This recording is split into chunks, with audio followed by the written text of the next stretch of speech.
I've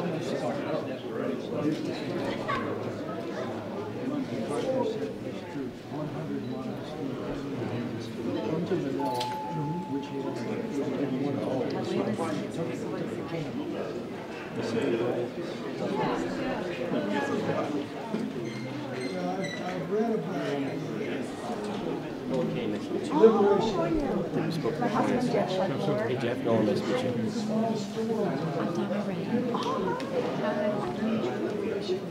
Briefly. This is my husband, Jeff. Good morning, I've done a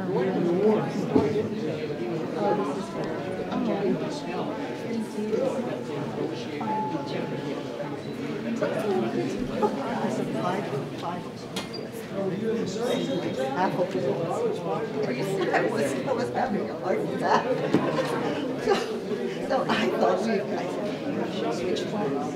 Do the ceremonies first and then come on. But then when I came this morning, so many people that was a good thinking.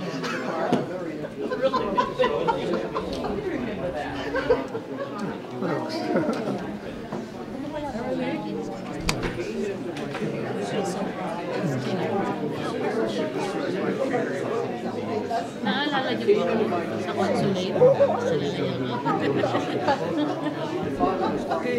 She was also in the Philippines during this.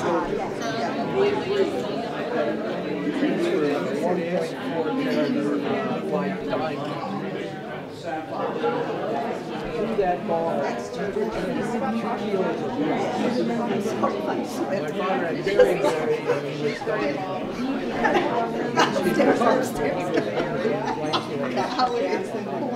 father had very, and then when it was due on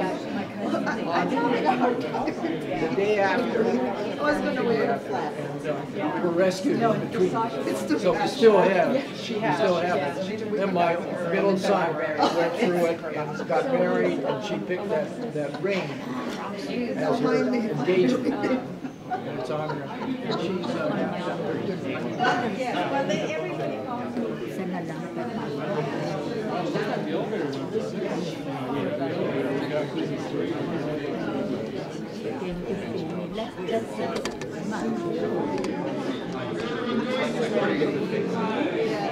All right. On behalf of the Bataan Legacy Historical Society, Memorare Manila, 1945, the Philippine Consulate General of San Francisco, and the San Francisco Public Library, I want to welcome you to the World War II in the Philippines, the Legacy of Two Nations exhibition, which is opening today. I was told that when we were going to have this program this morning that, oh, don't worry, there's going to be about 10, 15 people. Well, obviously that didn't work out. So thank you for your time this morning. We have a great program for you. And what I'd like to do at this time is to start, can you please stand for the posting of the colors?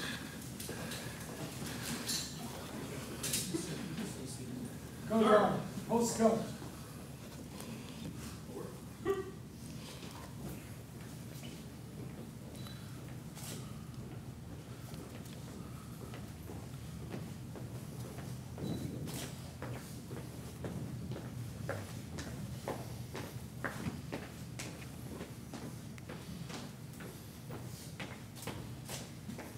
Detail. Pull. Post. Color.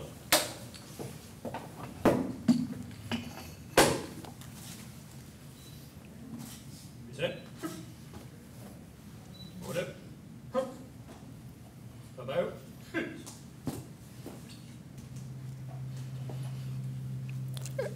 At this time, I'd like to have Heather Oakes come up to sing the United States and Philippine national anthems.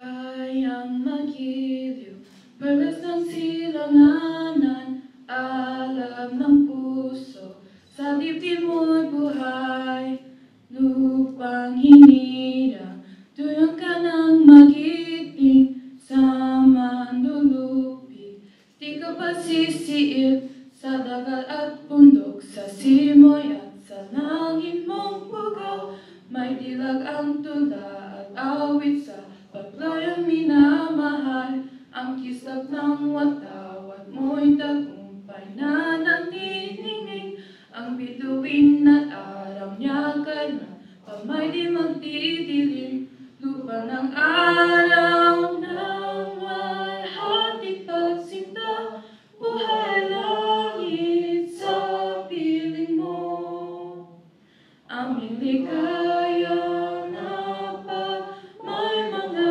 api ang mamatay ng dahil sa'yo.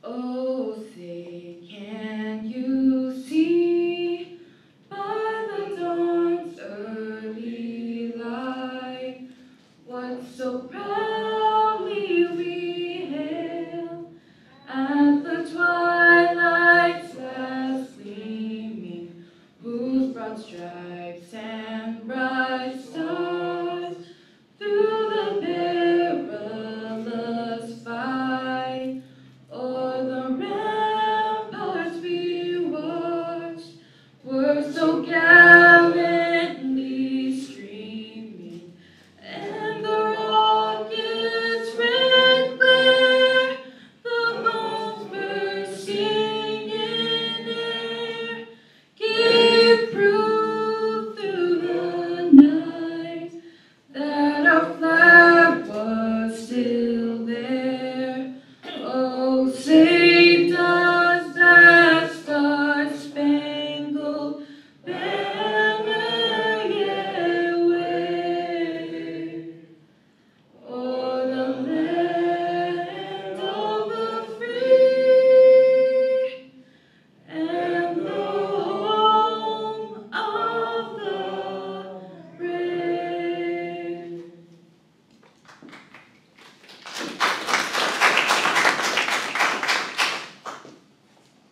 I would like to now have the Reverend Leonard Oakes come up for an invocation, please. Let us pray. God of history, God of justice, we will not forget the lapse of time, the ruthless hands of ignorance, and the devastations of war that have laid waste and destroyed the lives of families and nations, caused by the unsparing ravages of barbarous forces and a quest for power. But despite all the sinfulness of humankind, your love and mercy notwithstanding, have prevailed among those who love peace, freedom, and democracy everywhere. That despite the hardness of human hearts, you made your home in us. You choose to dwell among us and to act through us. You endow us with a measure of your wisdom. You give us courage to act in the face of adversity and confidence when above us chaos reigns. Yet again, O Lord, we do not forget, and we shall never forget, the truly exalted and exemplary services given by our men and women in uniform, the citizens of the Philippines and her faithful allies, who fought for the freedom and democracy of our nation and the world which we now enjoy. And so today, we commemorate and rededicate the lives of those who are now in your glory. We thank you for their bravery and courage. Bless their memory and bless their spirit that lived through this community and through a grateful people whom they served and died for. We thank you also for the blessing of life, especially the lives of those who are still in our midst today, the veterans, the survivors, and the citizens who continue to advocate for others, for love and peace. As we gathered in this blessed institution and in the presence of all the advocates for democracy, may we learn from history and see a purer, bolder, more affirming way to be in relationship with each other. In your most loving name we pray. Amen. My name is Edgar De Leon. I'm the Vice President, Board Member of the Bataan Legacy Historical Society. Once again, I want to thank everyone here for coming out on a Saturday morning to be with us for the opening reception and of the exhibition that we have here for about 4 months. We were very fortunate to have this done for us.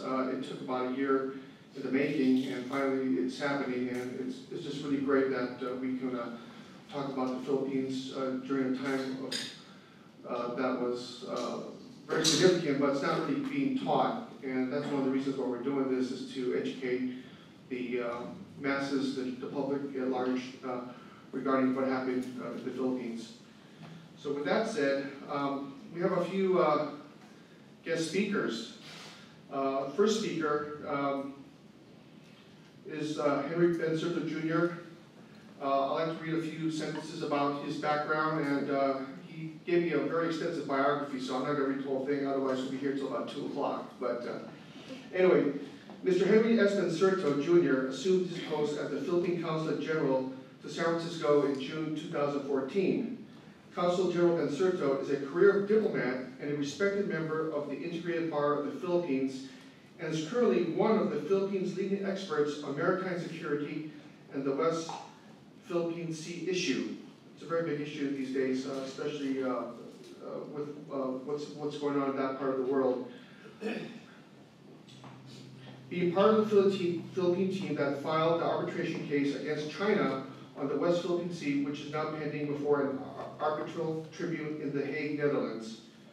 Consul General Ben-Serto has been recognized several times for his groundbreaking work on the Philippine maritime security and its territorial disputes within the West Philippine Sea.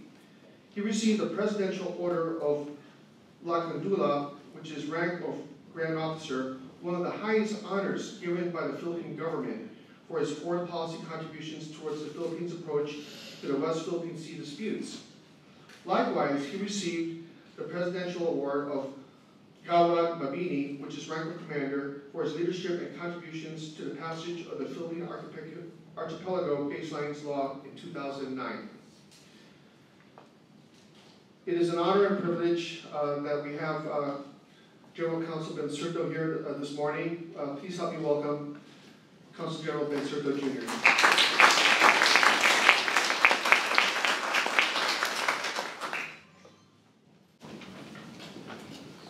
Thank you, Edgar, for that very kind introduction. Good morning. I'm very happy to be here. I'm very happy to have endured, I think, 50 hours of continuously not sleeping. Actually, I haven't slept since the time I left San Francisco, I think, on Monday. I'm still running. Thank you to Pete's Coffee. I'm sure to have a good night's sleep after this. I just came from a conference in Kuala Lumpur on the West Philippine Sea, and that's why I need to get back here, and I wanted to be here in time also for this. I thought that this is a good event that I should not let pass, actually, especially on the significance.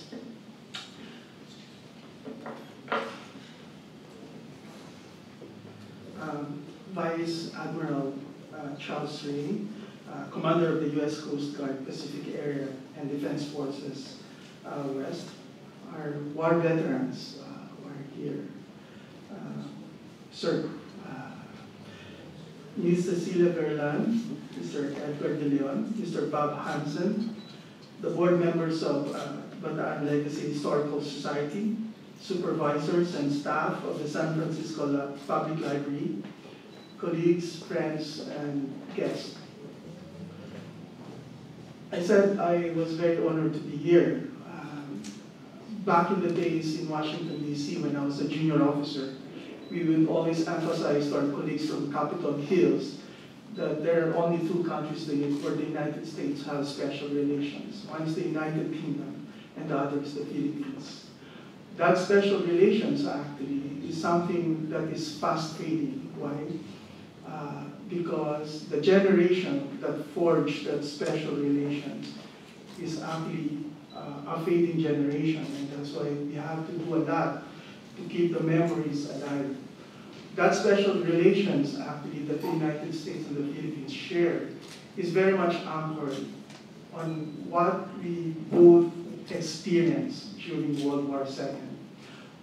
It was a time when the two countries, hand in hand, together, fought for principles like freedom and democracy. And it was not something that was theoretical. It was something paid with the blood of the two countries and their soldiers.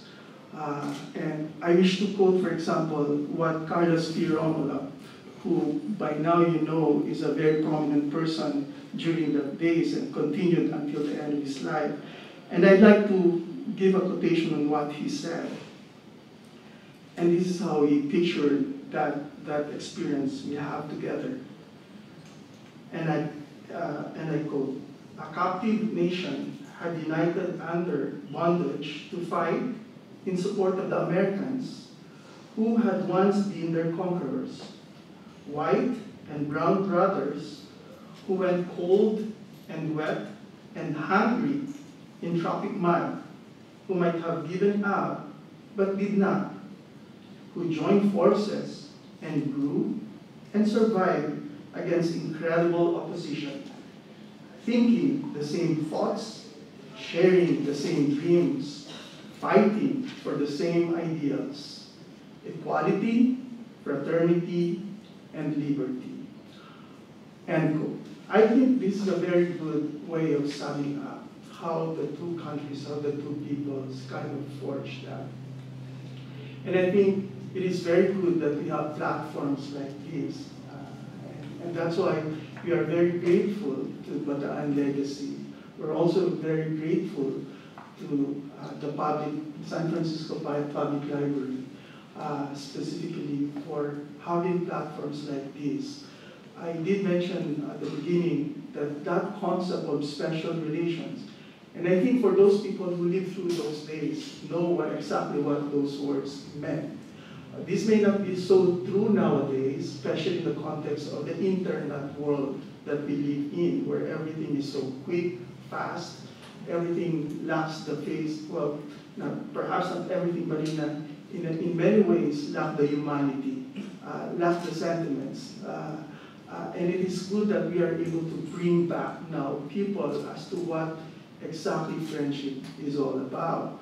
And here, given what is happening today, and I think in the next succeeding days, and there are other groups are going to have platforms like this, showing what exactly transpired during those days. We hope that these activities will bring back those memories, especially to the new generation, because it is very important that we are able to bring ourselves back to that one point in history where two peoples joined together, hand in hand, shoulder to shoulder, for us to be able to preserve the concept of freedom.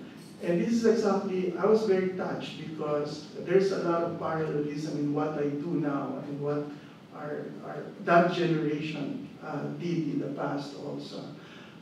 Now, the US and the Philippines are again back on track in terms of providing the leadership so that those concepts of freedom, rule of law, we're able to preserve that. Not in the way that it was fought then, but in a peaceful way now. And I'm very grateful that we have this opportunity to work together again to promote peace, freedom, and friendship in the context of the rule of law. I think it's also very good that we're able to hold this activity right here in the heart of San Francisco for two reasons. San Francisco played a lot. It is a city that played a lot in terms of Philippines-American history. It is from this place that the first ship was sent to the Philippines to actually colonize the Philippines. We have that monument of Admiral Dewey right there in Union Square. It was also in this place where the Pacific War was sustained. Soldiers converged here, ships were manufactured here, and they were sent to the Pacific to make sure that the Pacific will be able to regain the freedom that it lost for 3 years or 4 years. And it's also very good, as I mentioned, that we have this in San Francisco because San Francisco is also the seat of the global technology, internet. Why do I say this? Because let me repeat again that in this time of the internet age where humanity is fast losing significance and digital world is being converted into digital numbers, logarithms, it's able that we're able to put back the humanity, the human face, right here in the heart of San Francisco also.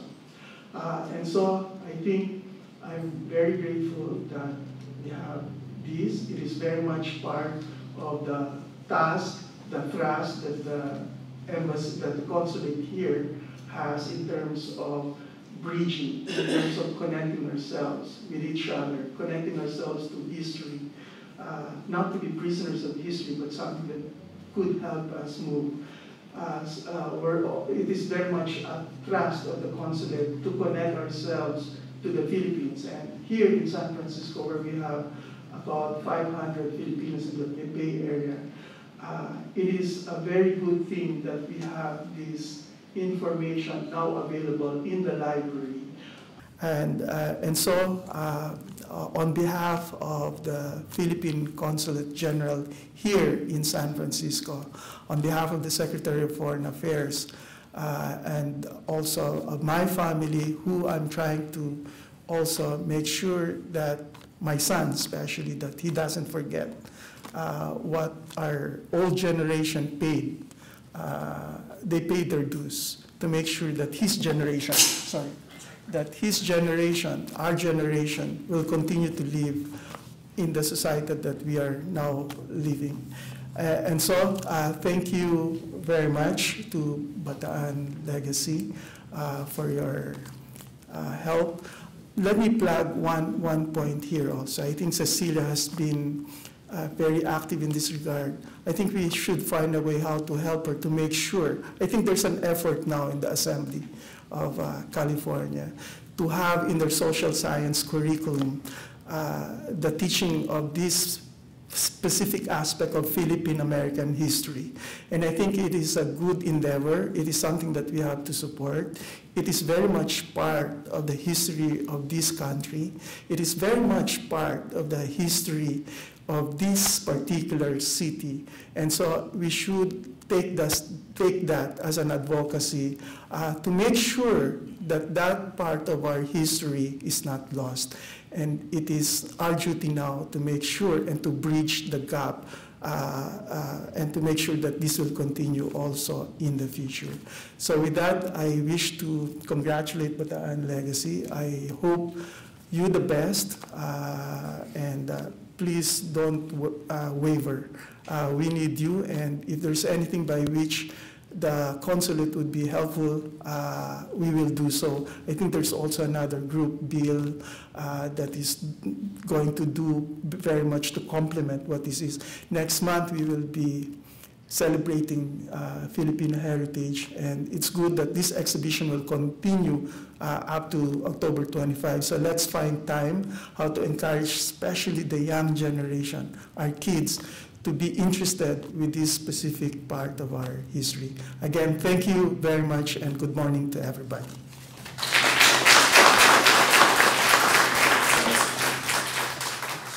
Our next speaker, I first met this gentleman at, it was a Columbus Day parade last year with his lovely wife, Donna, and it was a nice meeting. Got to introduce myself to him and so on and so forth, but I also met him again during the holidays, December, at the Wreaths Across America. It was to honor the veterans there by laying wreaths at the San Francisco National Cemetery, and he gave the keynote speech there. And I'll tell you, if you were there, it was an awesome presentation. And one thing I learned after that whole event was that this guy is an officer's officer. I mean, this guy is just, he's amazing, but more importantly, what I found out about him, he's a very approachable, down-to-earth guy, given the status that he's achieved in his life up to this point in his career.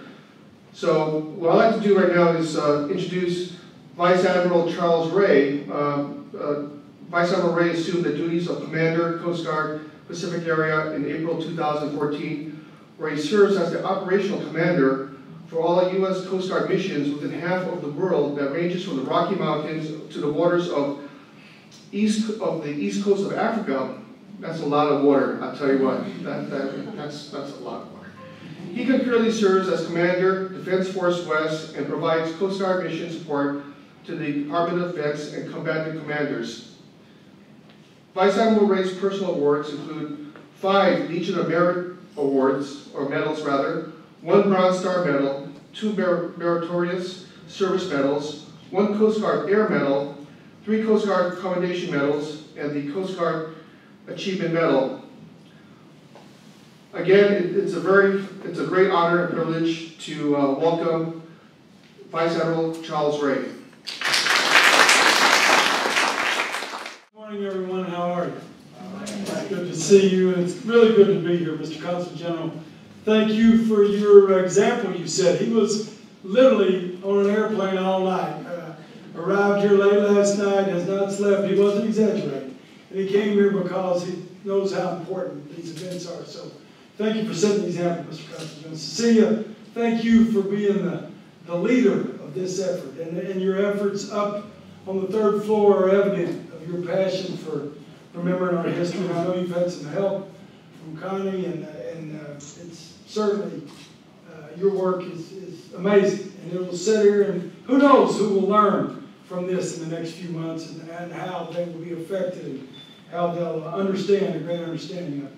It's really, I can't go any further without welcoming my friend, Private First Class David Tejada, who is a veteran of the Bataan Death March, and just a symbol of that generation that we are here to honor today. And so if you could join me in giving Mr.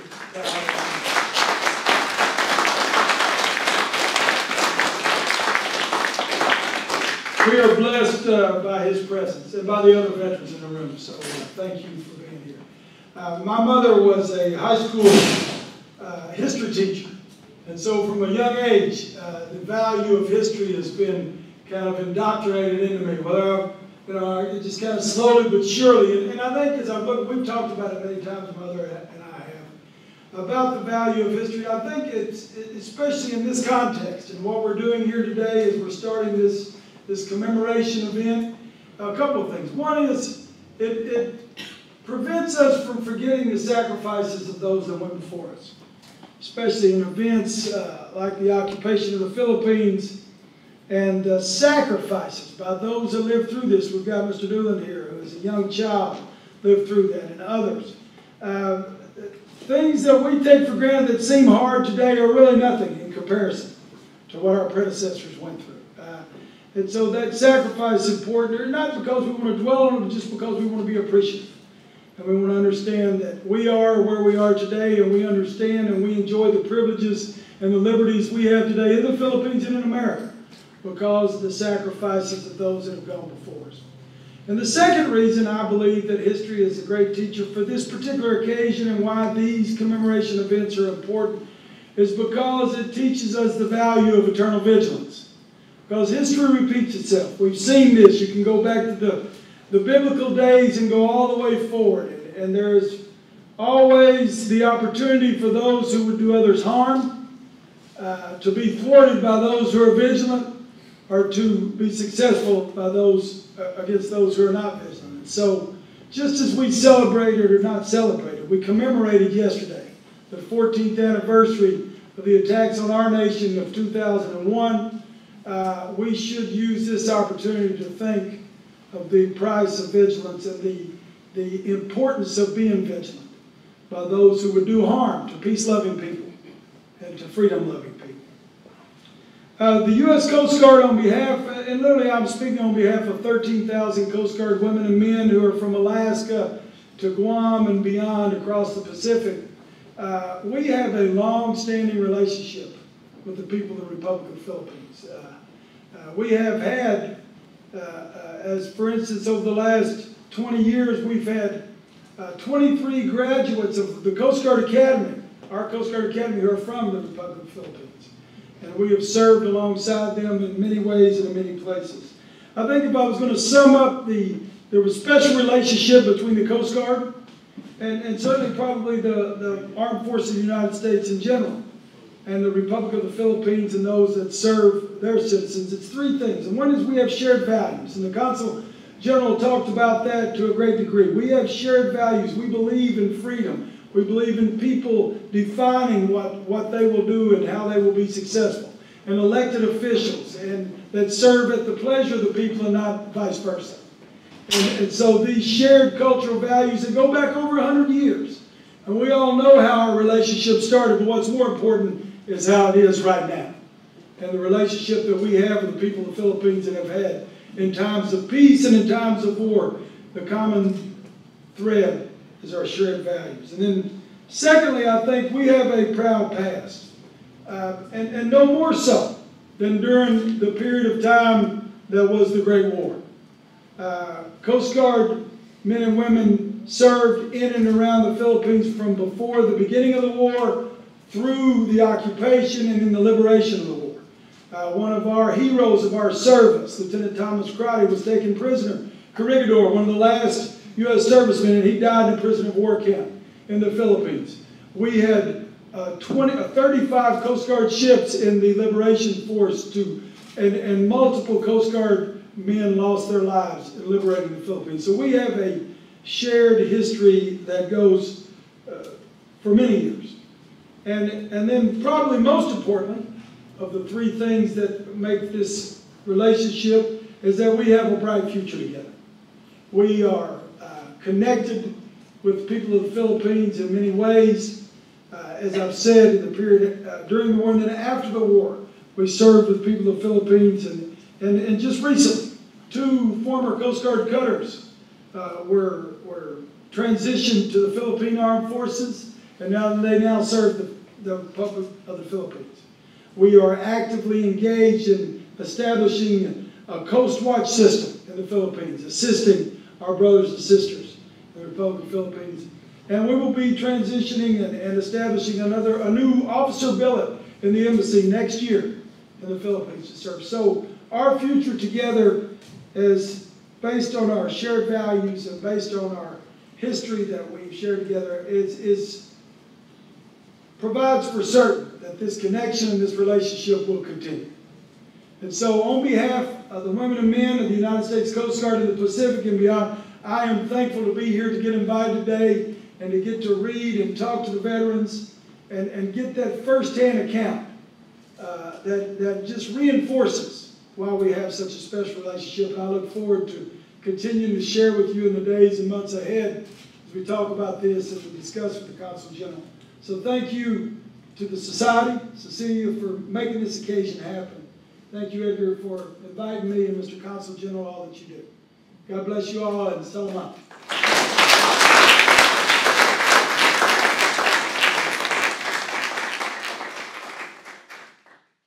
Okay, so our last speaker, she's a great friend of mine. We met, next month will be 2 years. We met at the coffee shop at Pete's in Berkeley, and she was introduced to me by a mutual friend. They said, oh, this lady's doing something about Bataan, you need to meet her. Knowing that I'm a collector of Philippine memorabilia, and especially Bataan, because my uncle was killed in January 42. But with that said, I'd like to now introduce our Executive Director, the founder of the Bataan Legacy Historical Society, a great friend, Ms. Cecilia Garland. Please, Cecilia. Thank you, Edgar. I would like to thank everybody here in the room today. First of all, my co-chair of the exhibition and the conference, Connie McHugh, of Memorare Manila 1945. As you know, Memorare Manila 1945 was established to memorialize the 100,000 civilians who perished in Manila between February and March of 1945 during the Battle of Manila. And Connie's family actually suffered. Her mother and her grandmother, her aunt and uncle were executed during that time. But out of pain and despair comes healing. And that's why we are here today to commemorate those who made the ultimate sacrifice during World War II in the Philippines. I would like to thank Consul General Henry Bensurdo for being here and for collaborating in this exhibition and conference on October 24. Everybody's invited, and it's going to be a full-day conference presenting different perspectives of the war, not just from the veteran side, but also from the civilians. I would like to thank Vice Admiral Charles Ray and Mrs. Ray, Donna Ray, for being here. Thank you so much. Your being here today affirms the special bond that exists between the United States and the Philippines since 1898, and it continues until now. I would like to acknowledge Mr. David Tejada, a Bataan Death March survivor, and Chief Johnny Johnson of the USS San Francisco. Chief Johnny was there during the Battle of Philippine Sea. He was also there in the Libyan landing. And he will be our guest speaker on October 24th, Chief Johnny. I would also like to thank the San Francisco Public Library, Everett Erlinson, Ann Carroll, and Maureen Russell for putting this exhibition together. Bataan Legacy Historical Society was actually established because of the lack of information on the Filipino defenders of Bataan and Corregidor. My father was in the Death March, in the Bataan Death March. But I never knew the pain and the sacrifices he went through until I started reading a training manual from the infantry school in Fort Benning. It was an analysis of the 41st Infantry Regiment, his regiment. And when I read it, it broke my heart. And I asked him, Dad, why didn't you tell us about this? And my father, who was Mr. Macho, he passed away last year. Sorry. He had tears in his eyes. And that was the first time I felt the pain that he went through during World War II. And that is why Bataan Legacy Historical Society exists today, to educate the public about World War II in the Philippines. Not just from the soldiers' point of view, but from the civilians. Before I started giving presentations in 2012, I didn't know that approximately 1 million civilians died in the Philippines. 1 million civilians. 100,000 alone in Manila in 1 month, and 1 million civilians. And Manila was the second most devastated city in the world after war-zone Poland. But not too many people know this.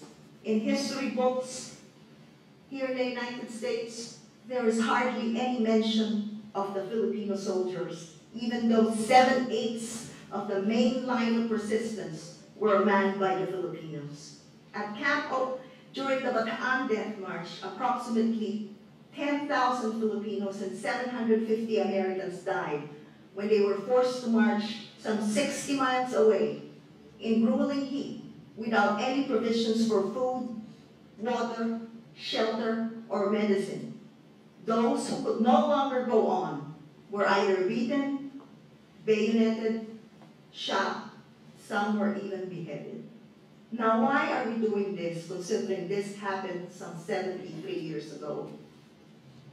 Because it needs to be learned by every single student, not just here in the United States, in the Philippines, in Japan, in the entire world. The Philippines, according to Rainbow Plan 5, was supposed to perform a sacrificial ballet. And this they did, despite the lack of resources. They fought without any air support.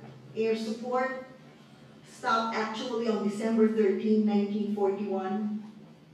The lack of supplies, a lot of them, by January, they were already on half rations. By February, there was no longer any cure for malaria, quinine. And by March, they were on quarter rations. A lot of them were already suffering from massive disease and massive starvation when the death march came, when they were forced to surrender. And so 75,000 troops consisting of 63,000 Filipinos and 12,000 Americans were forced to march to Camp O'Donnell. And once at Camp O'Donnell, another 20,000 Filipinos and 1,600 Americans passed away. For the Americans, many of them were later taken to Formosa, to Japan, Korea, and China, where they were forced to work as slave laborers. And many of them died while doing this. They served 3 years in these mines. And so we need to remember this. That's why we are working with the California Department of Education to implement a legislation that was passed in 2011 but has never been implemented. The legislation calls for the inclusion of the role of the Filipinos during World War II. But this has never been implemented. And so I ask you, I urge you, there will be a vote October 8 or 9 by the Instructional Quality Commission, the one that revises the curriculum. This needs to be learned by each single child, not just in California, but the entire United States. But we have to start somewhere, so we're starting here in California. But it will not happen without your support. This needs to be, this seminal point of World War II history must be learned just as Pearl Harbor, just as Rape of Nanking, just as the Holocaust is being learned by each and every social sciences student. In the social, this should be in the social sciences curriculum. We need to appreciate the value of freedom. There is a saying that freedom is not free. That is very true. So each student must learn, must appreciate the great value of freedom. How the men and women of the Army and Navy still continue to sacrifice their lives abroad so that we here today can live in peace and harmony. They must learn the horrors of war so that we can break the cycle of war. And it still continues today, so they must be taught this important lesson. And so with that, I want to thank all of you. Please encourage your family, your friends to visit the exhibition. It will actually be 4 months until January 9, and we do have a full-day conference on October 24 at Correct Auditorium just across the hall. It is for free. We are encouraging registration through Eventbrite, but we must learn the lessons of war. And with that, I want to thank all of you. Thank you so much for being here.